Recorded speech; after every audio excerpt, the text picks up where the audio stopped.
Hello guys, for today's video guys, magluluto tayo ng pusit, adobong pusit. Meron tayo dito, syempre ang pusit.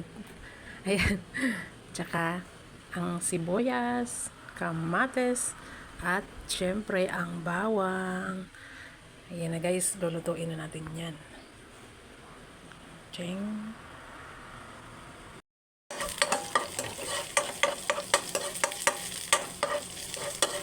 Gisa-gisa muna natin ang sibuyas at bawang hanggat mag-brown.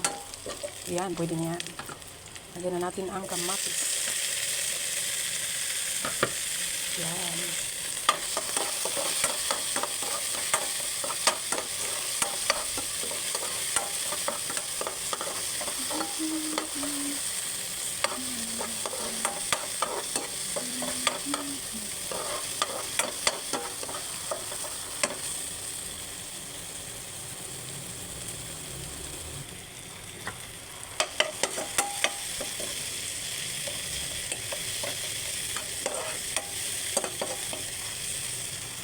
Luto ng kamatis guys, kaya ilagay na natin yung pusit.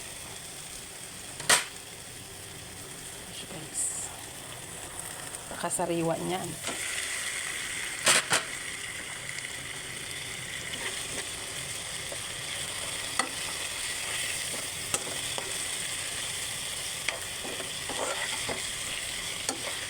Wow.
Ito pagsariwa yung pusit guys, ang itim-itim ng ata niya.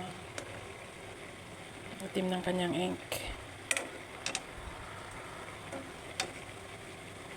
Tips para hindi manigas ang pusit guys, or di makunat.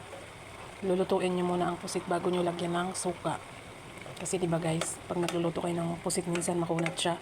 Kasi naglalagay na kayo ng suka, nahilaw pa siya. Yan lang guys. Tingnan nyo guys, kahit gaano katagal lulutuin nyo ang pusit, hindi kukunat yan. Sabi nila, kukunat daw ang pusit pag na-overcook.